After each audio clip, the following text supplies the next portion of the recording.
Good morning, Charles. Are you finally ready to spread your wisdom on the actual podcast instead of the pre-recording before with me? Because there's been two things that you were basically talking about were gold. We're gold, and I was like, oh, we got to hit record. We got to record. I hope we remember what they were. Got to, like Jesus says, don't cast your pearls to swine. Ouch! I guess that makes me the swine. Excellent, fantastic. And it makes my wisdom the pearls. If I have to be any animal, pig is my favorite. Think about all the deliciousness. That's true. Yeah. So what we were just talking about. Okay, so what we were just talking about was I was thinking that overall, I don't think anybody would look at their life and say, I live, unless they're like in the military or something, they're not going to say, I live a very predictable, regimented day where every day is the same, blah, blah, blah. But there is a spectrum for people who have lives where, your work situation, your school situation, well, school, not so much.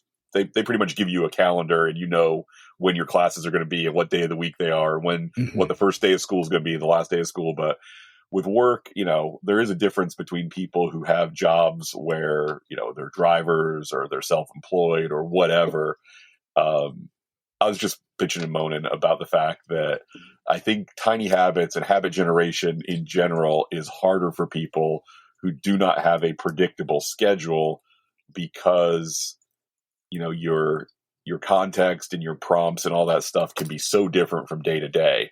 Yeah. There was one day where I had to be in St. Pete at like 7:30 in the morning, which means I had to leave my house before 5, which means I wasn't getting up and making my own coffee. My coffee that day was going to be just what I grabbed at Wawa on the way out of town. Mm-hmm. And because I was going into Wawa, I'm not going to grab the coffee without grabbing a breakfast sandwich. Right. And so it was just like, there was going to be no wake up, hit the button on my coffee maker, put my pants on and go for a walk around the block. I wasn't even making coffee that day because I didn't have time to make coffee. So it was, not only am I not going to walk, but I'm going to hammer a sausage croissant on the way out of town. And it's like, cause that's, I was dealing with the trauma of having to have that alarm go off at 4:30 in the morning. Yeah. And so there's very, very little I could focus on other than actually getting out of bed, getting in the shower and getting dressed. And somehow we have to be okay with that because you can give what you can give and you can't give more than you can give. Yeah. And what I would say is the great points, all of those are great points. And I would say is, in that case, that's one of the times where maybe you just give yourself credit for remembering that you should be doing the habit, right? Like, the part of the challenge with a lot of these things these behaviors, these one-time behaviors we want to turn into habits is remembering to do them. Right. And so in the book, he does talk about celebrating also when you remember to do the habit, because for me, that's half the challenge, especially, if I'm, when my days are fairly routine, but when they're not, sometimes I forget to do the habit. And so that's in and of itself a victory to remember to do the habit. So the way I look at it is, maybe, so you didn't have time to do your habit in the morning because you didn't hit your coffee maker or whatever, but you remembered that you should have done it. Right. So that's a win right there. Now, where I would say is if going to St. Pete or having to work really early is something that happens on a regular basis to the point of where now you can't do your habit, or it's, then maybe it's time to start going through the troubleshooting methods here and going, okay, what's making this habit hard to do, and it's the time required to do it. Right. And so then maybe at that point is if there's, go through steps, is there a way that it could be done? You could still do it. Right. So it's, and if not, then you go back to the drawing board and go, maybe this isn't the habit for you right now. That's the other thing that BJ does talk about. And you mentioned it. He doesn't go into a lot of depth on this, but it's also allowing yourself to realize these things aren't set in stone. You are not carving them. So, and you're not a bad person if all of a sudden these habits aren't working for you. And again, you're not blaming yourself. It's not the motivation. You take that out of the equation. It's, you didn't have the ability and to do it really. And so, okay, so go back and this is an experiment. So this habit isn't working for you right now. Doesn't mean you can't come back to it down the road, but it means maybe we just need to pick a different habit at this point. Right. And so, by doing this, and again, it's a process. You're building, you keep talking about the skills of change that you're building here. So yeah, even if your life is crazy and is changing all the time, if you are at least going through some of these steps that he kind of talks about in the book, when you will be able to at least get good at creating habits, wiring them in, and it'll happen more quickly, so that you can start to do some habits, and you'll figure out ways to adjust. And I really feel like that's going to still make you feel good about who you are and what you're doing, and that and that's going to kind of blossom out into the rest of your day and your identity as well. But you're right. I agree. If you don't have a lot of solid routines, it's going to be very difficult, to really, practice a habit and practice all of these skills of change that he talks about. Yeah, it certainly adds another layer to the process that does complicate things, and yeah, you have to really be on the lookout for, okay, is this how atypical is the thing that I'm currently dealing with in my schedule? It's almost like, okay, do I have this atypical thing typically happen enough that I can develop a plan to deal with it? Or am I really, because I think sometimes, it does feel like I travel at least one day a week for work. Some weeks it's, 3 days a week. And does it happen? Is my schedule really so crazy that I can't deal with it on an ongoing basis, and I have to really dig into the habit I'm trying to work on and do some troubleshooting? Or, or am I using that as an excuse sometimes too, to feel like, to tell myself the story of, oh, things are just too chaotic. You can't possibly deal because you have to drive to Tampa, 2 days a week. Yeah. I don't know, but that's something, I gotta be open to the idea that, maybe I'm trying to build a habit that I don't really want. And so as a result, I'm using other things as a crutch to say, here's why I'm not succeeding at this. And I'm not willing to say, maybe I just don't really want to do this. Maybe this is something that I feel obligated, that I'm supposed to want to do, and I'm supposed to have this habit. But maybe, and I don't think I'm sitting on any of those right now, as far as I know. I'm trying to be honest with myself about that. But I do feel like, I'm sure we have struggled with, or we know people in our lives who have struggled with feeling like, I'm supposed to have this habit. This is something I'm supposed to do, whether it's, not eating sugar or going to the gym or whatever it is. It's like, we tell ourselves a story of, this is what I should be doing, when in reality, it's like, I think about, particularly when it comes to getting your diet in line and being able to eat right and eat healthy. It's like, Oprah Winfrey has struggled with her weight. And when it comes to her ability to have good habits, there's nothing that resource or money is going to be a constraint for her. She can throw as much money at the problem or hire as many experts as she needs to help her with that. And yet, for her whole professional life, she's still struggled with her weight. Now, why might that be? And the best answer that I've heard to that was, in order to accomplish the things that she was accomplishing in her life and getting to that level of fame and success, she was leaning on her relationship with food to help her facilitate making all those other things happen. So to be the person that she needed to grow that Harpo production company to what it was, one of the tools that she was using was her comforting relationship with food to make all those other things happen. And so, sure. Yeah, now it's, we can also say it this way too, is, when she was probably at her heaviest at those times. I mean, I know when I'm overweight, I don't feel like I've got a lot of energy. I don't have a lot of focus. I don't have a lot of clarity. So the other way we could consider talking about this is, what could she have done if her weight was stable and at a healthy weight and not fluctuating all over the place? what more could she have done potentially? Right. I mean, she did some phenomenal things. Don't get me wrong, right. but it's just like, did she do all of those things because she was able to lean on food, or did she do all of those things despite the fact that at times her blood sugar was all over the place, she was cloudy, she, wasn't feeling great? Did she do that despite all of those things? Right. So I think at times probably both are true. I would say, for sure. Because, I know that's one of the things, even BJ talks about is, the reason why comfort food can kind of be addictive is because it gives us relief from pain. It makes us feel good, right? From the anxiety, from stress, whatever that is.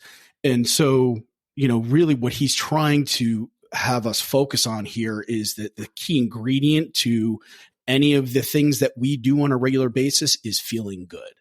And so he really tries to emphasize ways for us to feel good when we're doing these things, so that we end up actually looking forward to doing these habits because we have hacked our brain in whatever way it is. So for food, it's sugar, and we get that, that rush of, we get a rush of relief and dopamine from that as well. And same thing, like when we're playing a fun video game or, we do something, that really excites us, it's the emotions. And this kind of comes back to the emotions creating habits. And so if eating comfort food makes us feel better, then, whatever, saying no, thank you, I'm not going to have the bread at dinner, or the mac and cheese at dinner. If we have that's a tough ask for our bodies to fight that. That's one of those shoulds that we're going to most likely lose if we don't bring in the celebrations and actively work on the emotions and hacking our brain for that. So I think this is where, if we're doing a habit that's difficult, or, a habit that, is difficult in the fact that, it's not something we really want to do, but we feel like we should do, we know it's going to be beneficial for us. That's where we needed to really kind of tap into celebrations and what makes us feel good, so that you actually look forward to doing that new habit because your brain has said, this is going to make me feel good. And one of the things that I had thought about was, with he does mention, rehearsing the habit, right? And to try to kind of wire that in. And just like anybody, if you've ever done any type of acting, or if you've been in a musical, or if you've ever, performed songs, or even if it's sitting in the car singing along to songs, how do you get better at that? It's practice, right? Same thing with these habits. You got to practice the habits. And so we remember them, but also we have to practice the celebrations to really, get that association with doing this habit makes us feel good, so that it's on a subconscious level. And that's, I know a lot of us, and I'm included in that, are kind of a little bit, not super sold on celebrations. But I think in these cases, I would say, Charles, when you're you're saying, hey, can I, is this me just complaining, as an excuse that I don't want to do these habits? Is it something that is really a habit I want to do? I would say is, before you make that determination, you need to put celebration in the mix and practice celebrating before you can say, this is something I don't want to do. Yeah. And I don't think I'm at that point with any of my habits that I'm working on building, but it is something that I want to, put out there too. If you're constantly blaming the chaos of your life or your schedule for the reason that you're not doing stuff, it could be possible that the reason you're not doing stuff is because you are feeling pressure to do something that you don't actually want to do or care enough about. Your why may not be there. If your why is society tells me I should do this, that's probably not strong enough to keep you going through the difficult process of building a new habit. Yeah, definitely not. Yeah, because that's you're violating his maxims, right? Do something you already want to do. Right. And if you're actually saying should, I'm almost thinking that almost implies you don't want to do something. If you're going to use the word should, it feels like to me, it's you don't want to do it. You need immediately. It's already something you don't want to do. And so that's the first thing is like the step one is figure out, or step two, whatever, whatever it was. And early on, it's, find the behaviors you want to do. And so anything where it's a should, but I mean, maybe it a little differently is if you say, okay, I should cut down on my sugar. Maybe that's where it's a general kind of idea. And then you kind of break it down and get more specific and go, okay, what are these behaviors that help me that maybe I want to do, rather than, in your mind thinking, oh, just cut out all sugar for everything. Maybe you're still thinking, oh, you know what? I'll still have some cake for birthdays and stuff like that. And then, okay, maybe it's not as bad now, Yeah. So that would be the only thing with this, the shoulds, is just try to get more specific with it. Yeah, and the other thing I wanted to address about the Oprah example, I don't want it to sound like I'm putting too heavy of an emphasis on professional success, and that basically if you're the top person in your field or the most successful fill in the blank that's ever been, that necessarily is the end all be all of how we define success. Because I watched that documentary about Michael Jordan and the Bulls from the mid '90s.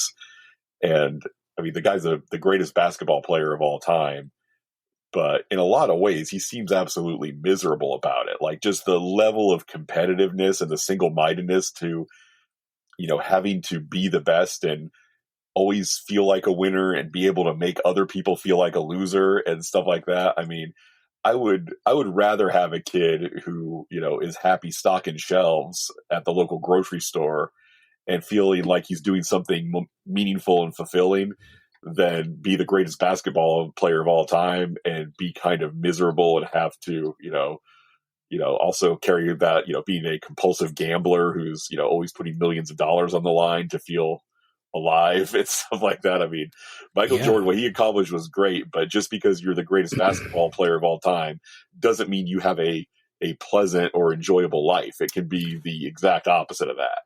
Right. Yeah. I mean, you got to look at the day-to-day, hour-to-hour existence of people at that level. Is this, you see the results, and it's impressive, but how did that happen? And how does that stay happening?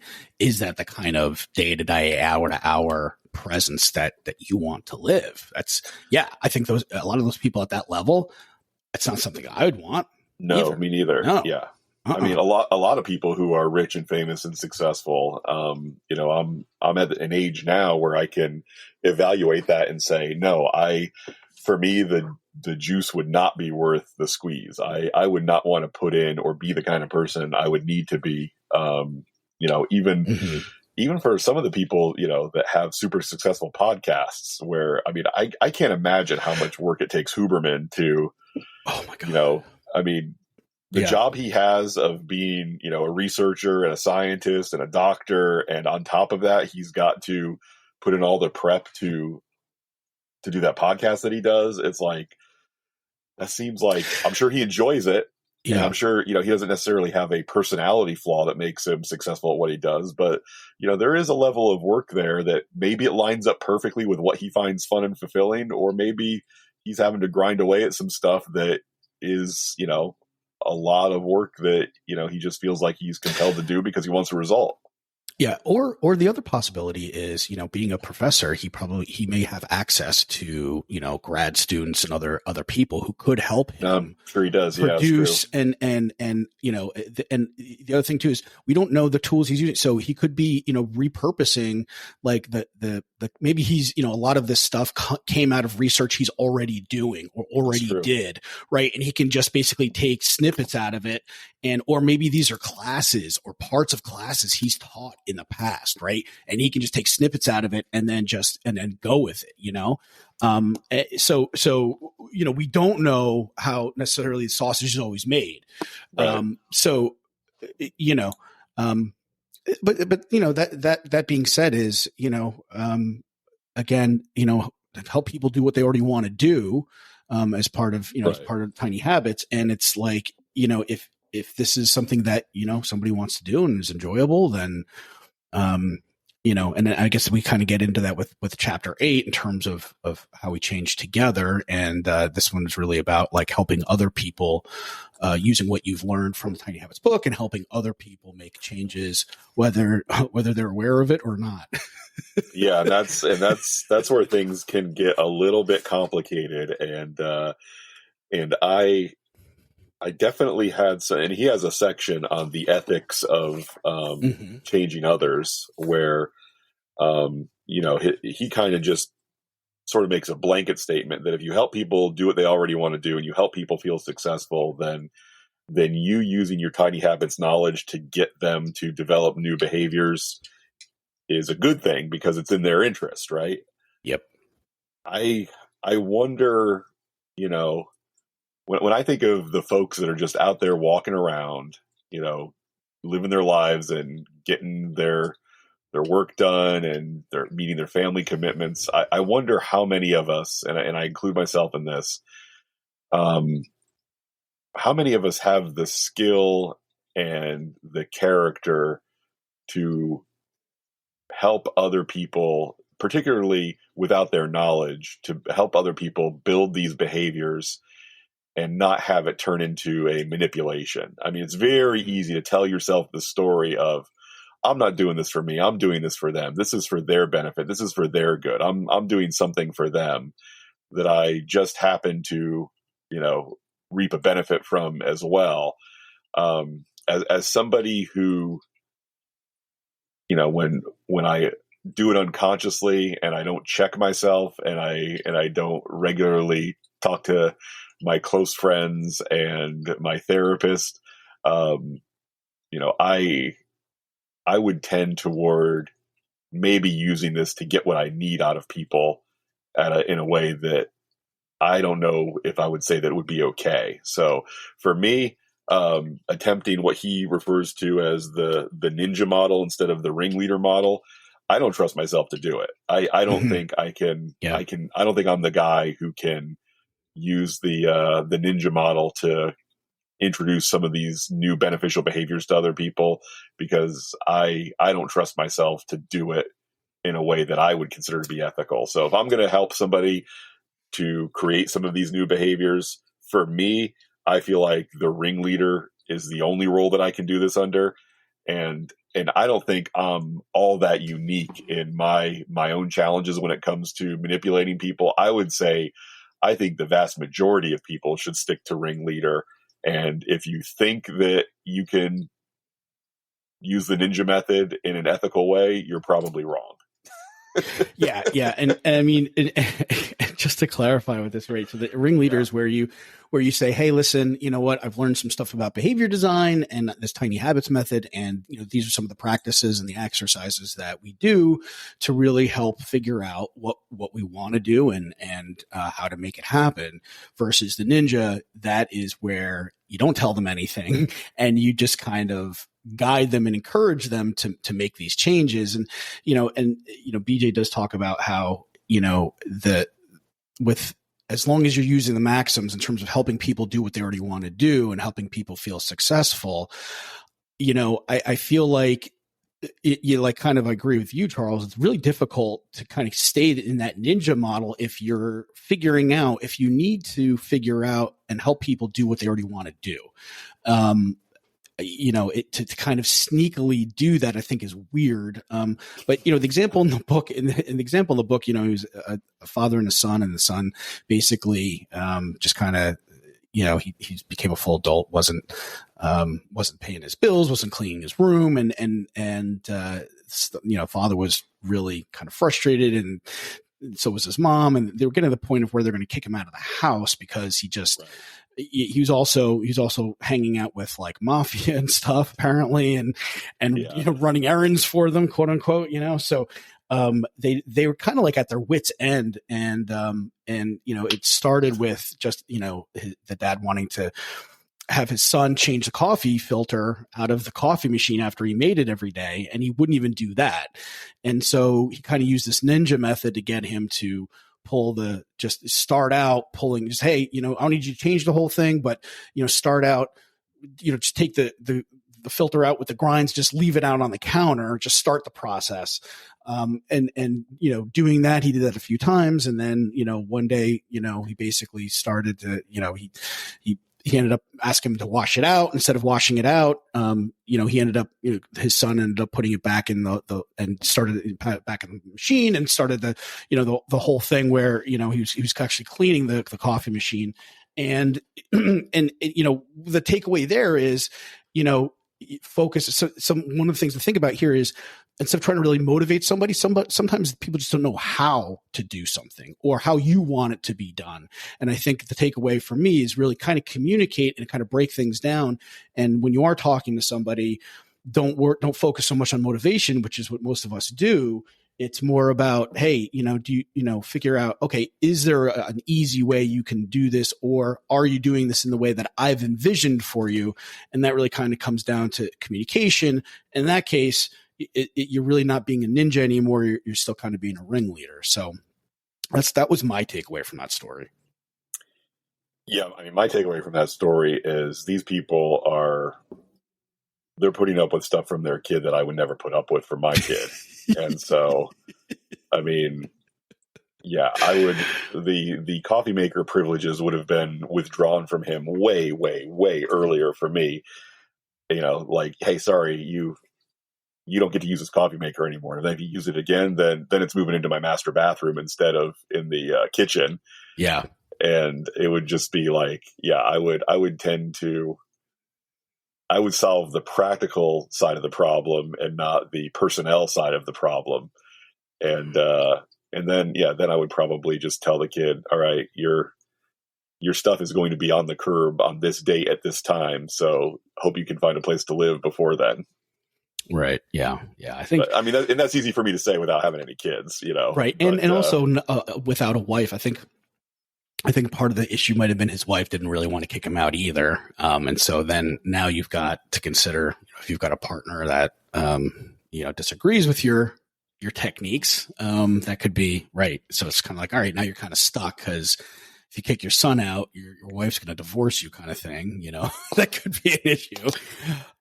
So I think, kind of, the ninja thing here, I think it's almost kind of like a last straw type of thing to do, where you're kind of sneakily helping people. Again, it doesn't really, I don't think his son really wanted to, clean out the coffee machine, but at the same time, I think his son did want to have a better relationship with his dad, and knowing that, this would make his dad happy.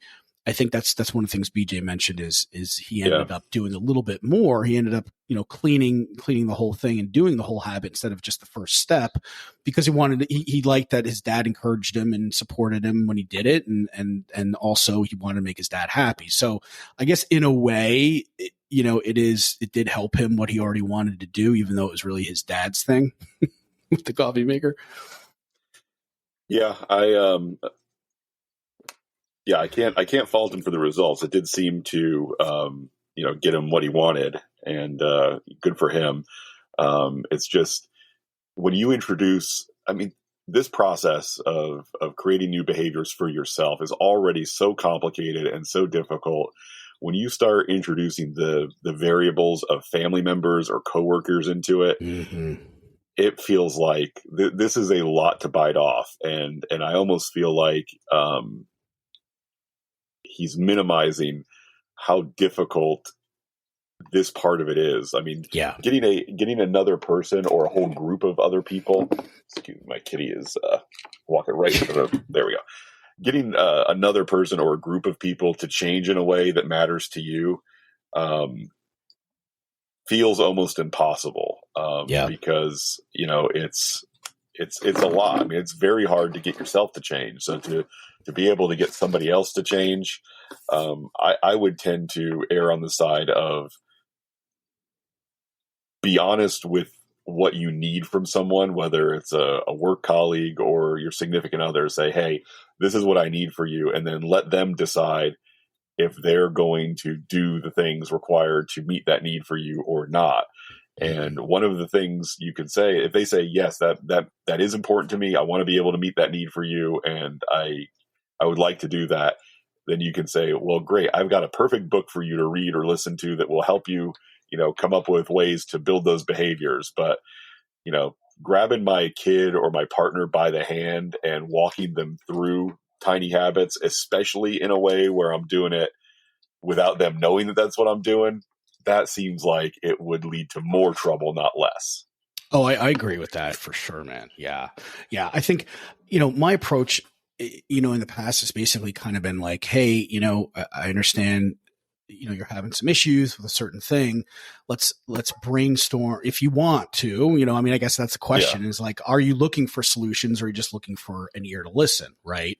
And I mean, look, I'm the kind of person, I'll be honest with you, I can only listen so many times before I'm like, well, look, let's fix this. This is a recurring thing that's upsetting you. If you're upset, then I'm upset. Right. And I don't like being upset. And and are you willing to, like just come up with some ideas together? Like that's the way I can support someone the best. And then you just kind of pick and choose some of the tools that, BJ talks about in the book. So, you kind of do the magic wanding with the swarm of behaviors. And then you do, and then you just kind of figure out, all right, what do the focus map or even just do the shortcut where you're just kind of circling the ones that are effective and then putting stars by the ones that, or vice versa, that you get yourself to do, and you figure out the golden behaviors and then figure out ways to get those behaviors done. And just kind of, by getting it out, I think also in my mind, and I don't know if it was, Dr. Julie or somebody else that said basically like when you take action on something, you actually are relieving anxiety. And to me, just, brainstorming these things, putting them down on paper, or even just talking about them. You don't even have to get formal about it. Right. I think to me, that's taking action. And I know I feel better when something's circling my brain all the time. When I just talking about it or writing it down, even if I don't do some of those habits or actions. So I think, to me, if you kind of make it, it almost turns into like a little fun game that, that might open somebody up to going, okay, so, this wasn't so bad and I feel a little bit better. And so now they feel good and they might be a little bit more open to doing some other activities that, are kind of talked about in the book. So, just kind of, I guess it does kind of fall back to helping people do what they really want to do. If they want to solve a problem, or if they want to feel better about it, you are helping them do something they want to do. Yeah. I just, and again, maybe this is, partially due to my own, hang-ups or the way I view things. It's just, I don't want to feel like I'm dragging somebody into doing stuff for me because, I don't just care about the end result of it getting done. Part of it is I want them to want to do the thing for me. I don't want to have to build them a system so they get to do the thing that I want them to do. Whether they want to do it or not, I just make it so easy for them that they just do it for me anyway. And it's I've talked about this before. Remember how like you tell somebody, hey, I've got a dance recital in 6 weeks. I'd like you to come. Oh, send me a text the day before to remind me and I'll be there. It's like, what, never mind. That's my attitude. If I, have to put a new task on my list to get you to show up for something that in the past you've acted like you want these invitations and now you're saying, oh, I'll be there, but you do all the work. It's like, you know what? Screw you. I don't need you there anyway. Yeah. It's right. I mean, in that case, it's,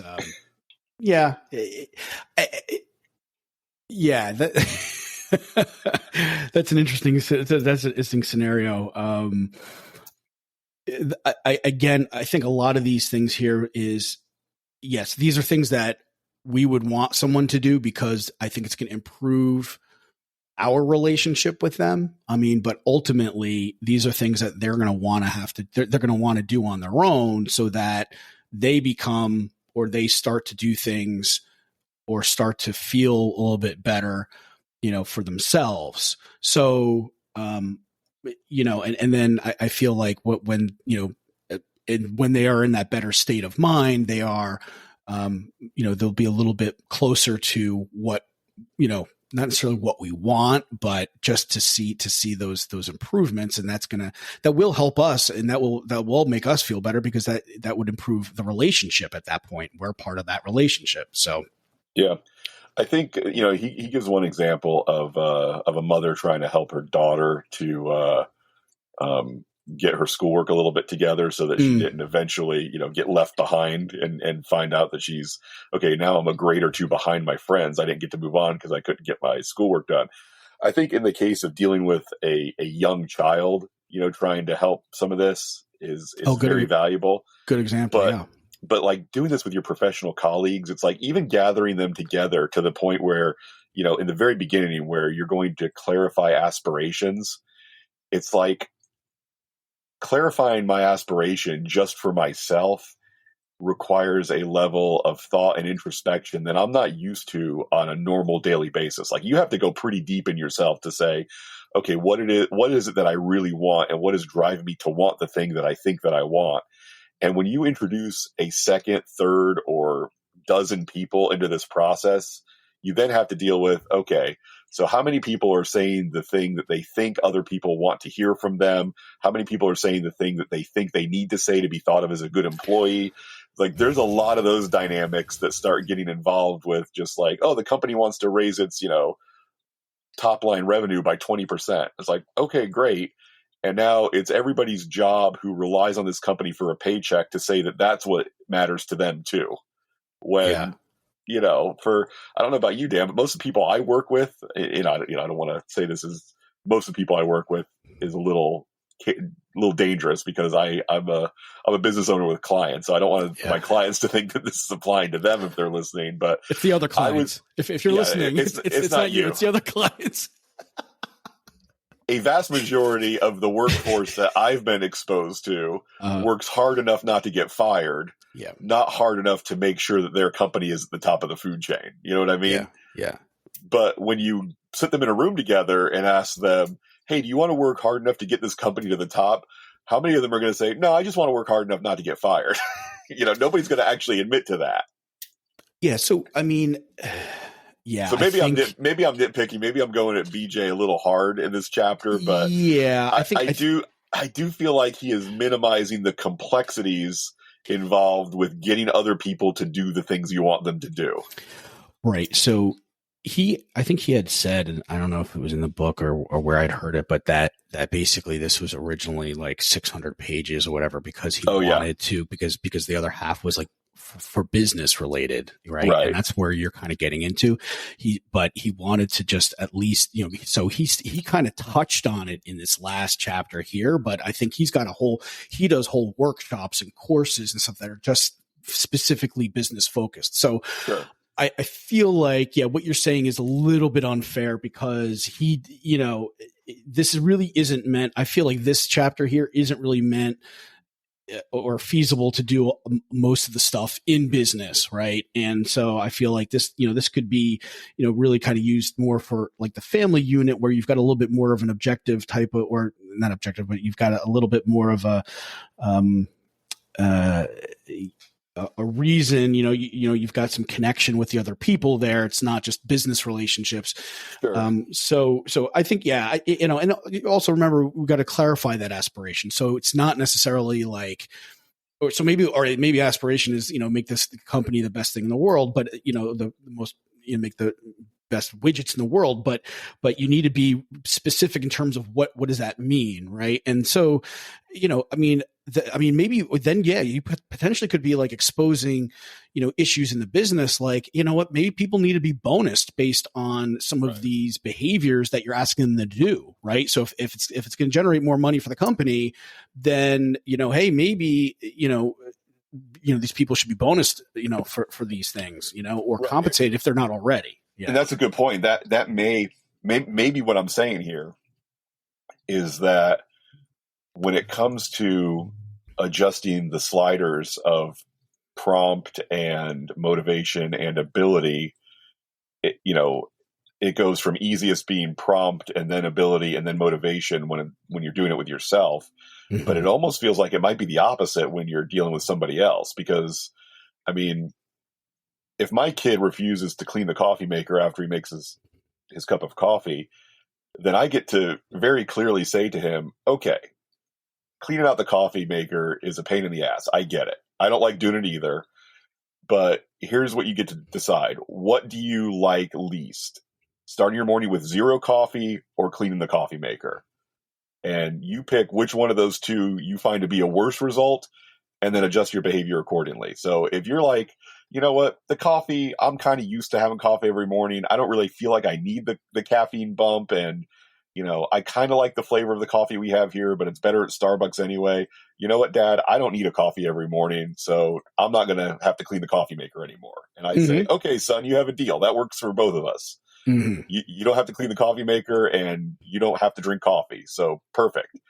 Where that seems like a much clearly easier solution to this guy's problem than what he, like the emotional investment that he put into trying to have his son develop a tiny habit. You know what I mean? Right. Yeah. So, well, I mean, I think the issue here is that the son, his decision was, I do want the coffee and I'm going to make the coffee regardless.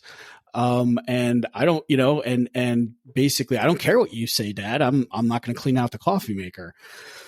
And so I think where then you need to kind of look at is the ability, right? And say, hey, listen, I don't need you to do the whole thing, right?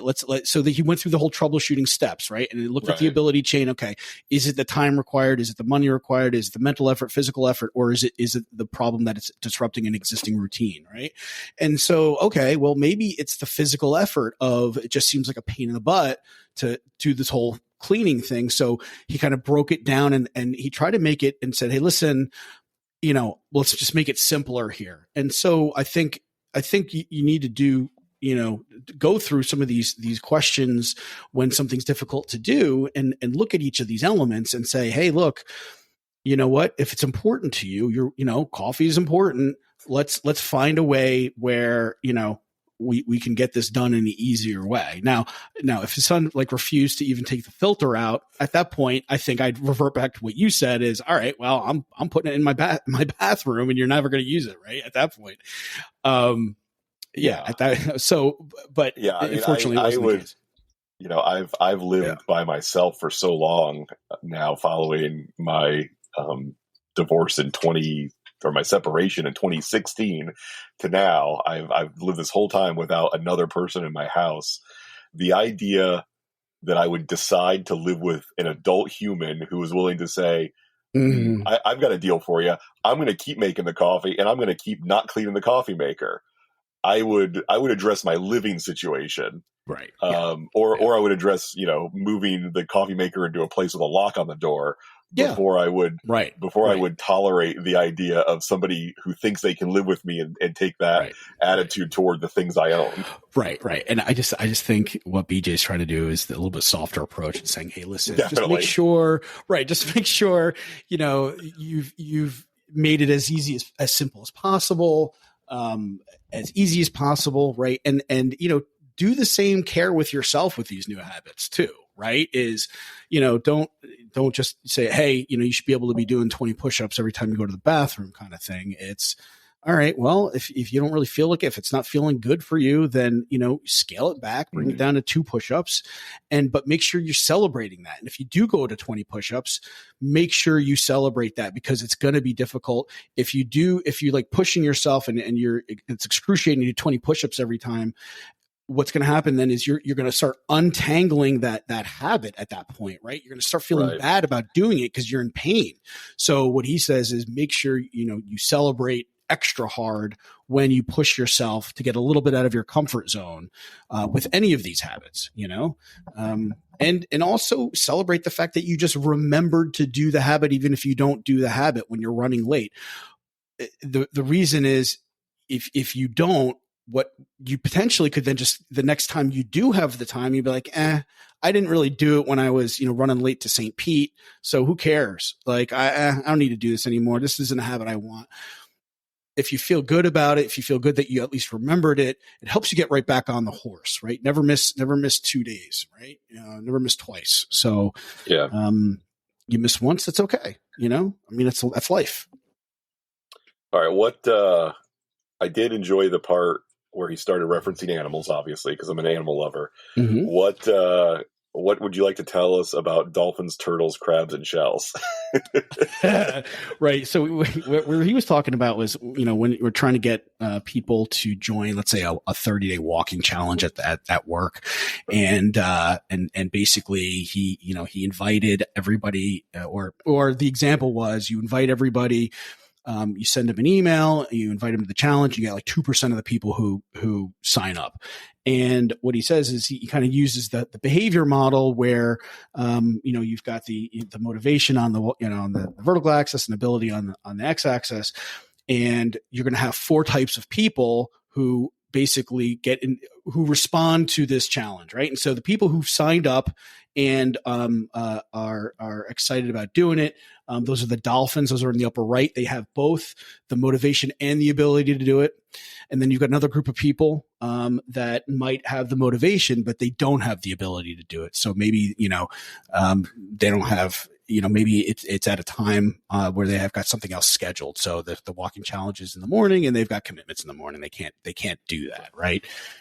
Those are the turtles. Right. And so then below that on the vertical axis, you've got the crabs in the lower right-hand corner there. So they may have the ability to do it, but they're a little crabby. They don't want to do it, right? They don't have the motivation to do it, right? That's the way I looked at it, right? And then, in the lower left-hand corner, you've got the clams. They've clammed up. Not only do they not want to do it, but they've got something else going on in the morning, something like that, right? And what he says is don't focus on those two groups, the crabs and the clams, because you'd be focusing on motivation at that point, right? In order to get them above that action line, because neither of them want to do it. One has the ability, but one doesn't have the ability.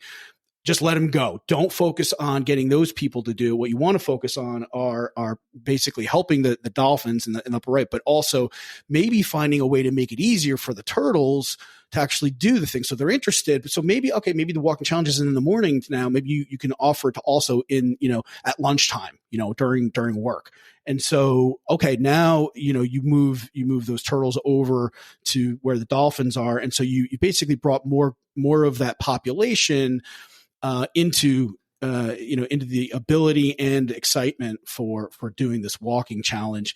And then you let those other ones kind of go. So that was my takeaway from this chapter. Right. And this is all in line with what he says in previous parts of the book about motivation being the hardest thing to change in yourself. And certainly, he's saying that to change it in other people, basically, unless, you're in a job situation where somebody is relying on you for their income.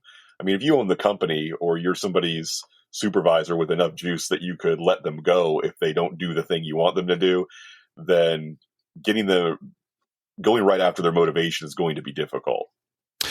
Yeah. And, something to think about here too is a lot of times our motivation is tied to our ability in terms of not just what the ability is in reality, but our perception in our mind of how easy something is. Yeah. So we could, even though it may not be that difficult in reality, if for whatever reason our perception is, oh my God, that's really difficult to do that at 6 a.m. Whereas you go, okay, you know what, maybe, let's make it easy. Let's do it at lunchtime and, you'll get paid, maybe. So now, right, exactly, so now, okay, maybe you get some of those crabs. Maybe they wanted it because now you might get some of those crabs up there because you've made it easy enough to where it's just like, okay, I might give it a shot. Their motivation increases because their perception of how difficult it is has gone down. So, so that's something to consider too, is really just communicating and trying to make things as easy as possible. One of the reasons why you want to go with the ability first. Yeah, I like that idea, and especially if it is a matter of where you are spending to put your time and effort. It's like don't roll a rock uphill if you could also roll the hill. Don't roll a rock uphill if you could also roll the rock downhill and still get it where you want it to be. Oh, that's good. I heard a good one the other day. It was the heaviest weight in the gym is the front door. I like that. That is good. That's clever, right? I love it. Yes, very. Because a lot of times it's just motivating ourselves to get there, right? And the same thing, if we can make it easier, or in some way, once we start, sometimes it's easier to keep that momentum and keep going with it, even in a small way. Yeah, at the end of this chapter, he mentions something you and I have talked about, which is the recipe maker, which basically allows you to reverse engineer habits. You make a list of all the things that you do on a repeated, sort of predictable basis, and then turn those into your prompts, and then you just look for, you break down your aspirations into some little tiny nuggets, and then start tying little things, little activities to your prompts that you're going to be repeatedly confronted with on a daily basis, and boom, there's your recipe for some new behaviors. Yeah, and I think that is helpful to do if you are living a somewhat not, routine type of life, like we talked about at the beginning of the podcast, which was, right. So if things are changing and stuff like that all the time, maybe on those days where, where it's different from your normal routine, you do know what's going to happen, but it's not the exact same that's been going on Monday through Friday normally for you. You list those those behaviors out as well, those things that you're already doing. And those might be ways where you could, some other types of habits you might be able to practice. So for example, for me, I remembered like a meanwhile habit. So one of the things I've been playing with in my life this year is these meanwhile habits. So like while my eggs are cooking, for breakfast, I'll do a couple of air squats or just stretch, like get down on like a kind of like a, just like a squat and just kind of stretch out my thighs a little bit while they're cooking. Yesterday I was running around and I was sitting in some traffic and hit some red lights. And, I did some crunches while I was sitting there, or just tightened my abs while it was a red light. I would just do that a couple of times. And I also tried to smile and congratulate myself and say, yeah, good job, and to try to get those celebrations in as well. And, I started to, I did feel a little bit better by the time I got home. I had a little bit more energy, but I also was feeling I was in a little bit of a better mood despite hitting some traffic and having to run around and drop off a bunch of packages. And so I really, in a small way, I did see how it kind of ripples out the good feelings of, just doing some little things, and then patting yourself on the back a little. Yeah, I'm definitely, I got to put more of an emphasis on my celebrations, and it looks like I will try to practice some of that when I'm in New York next week. And like I said, I made a list of the ones that I feel like I can do sort of in my own head, and or if I do them physically, they don't look insane. So I'm gonna make that one of the goals that I work on when I'm traveling next week. All right. Anything else from this chapter? I feel like we should talk a little bit about what's going on with us, because we kind of jumped directly into the meat this week since you and I had started talking about the book.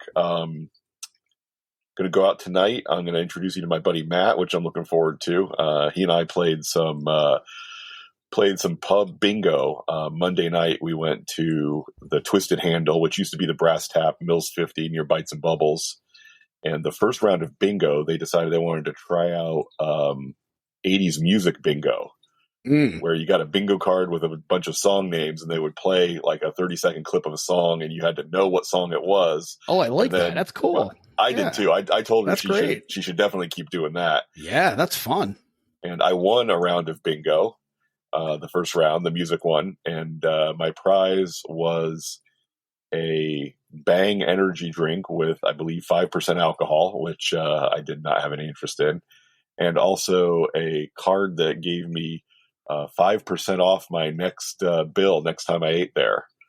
And 5%, I was like, this borderline's on insult. If you want to just add 5% to the bill, is little difference that it makes. I don't really care. So I didn't even take the card and put it in my wallet.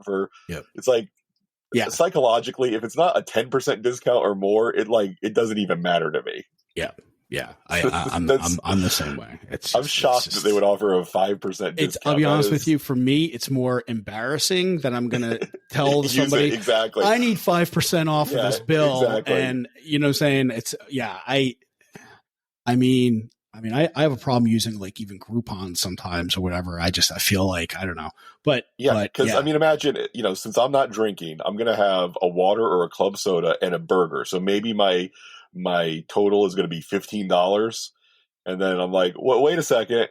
I get 75 cents off. Here's my coupon. Yeah. It's not right. I mean, it's not a grocery store. Yeah, for sure.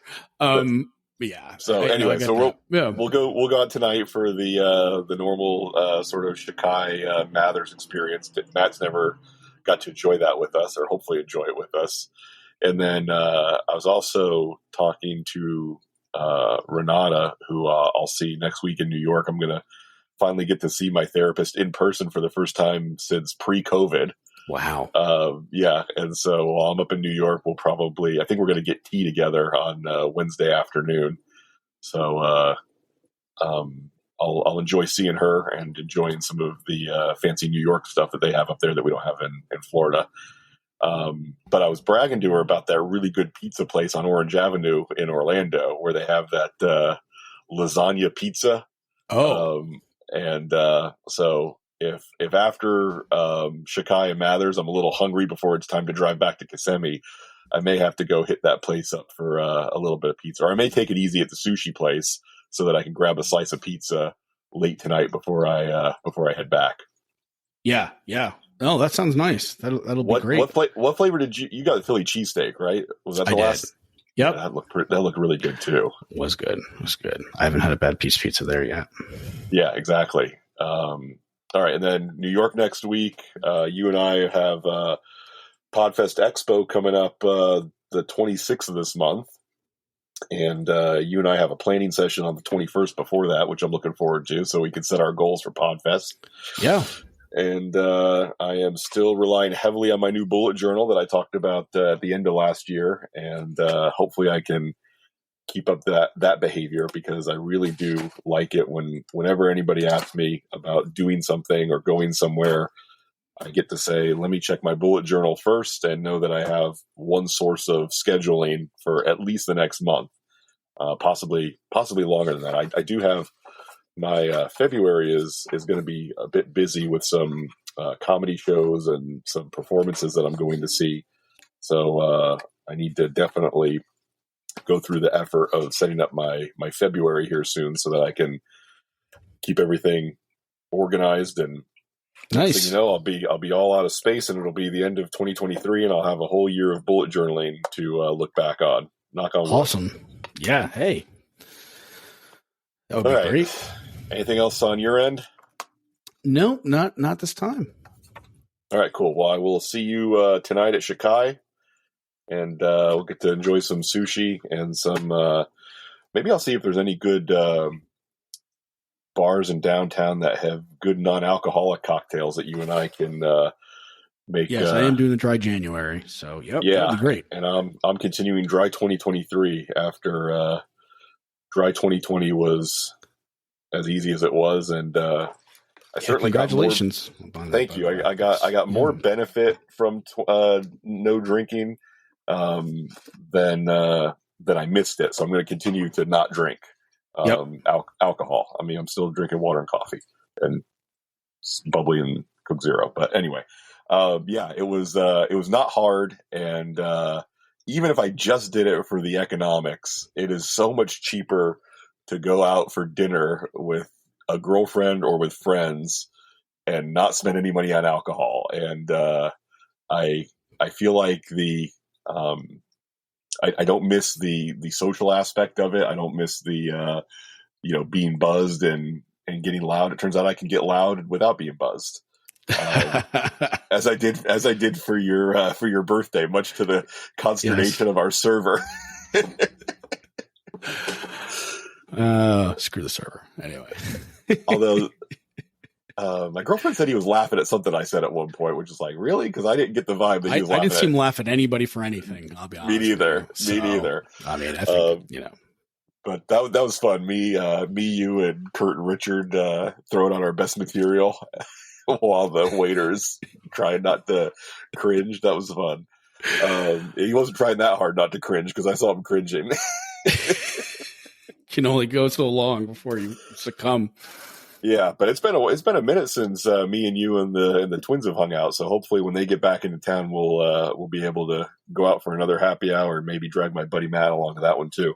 Yeah, definitely would like that. All right, cool. All right, Dan, I will see you tonight. All right, have a good one. We'll see you soon. Take it easy. Bye. Yeah.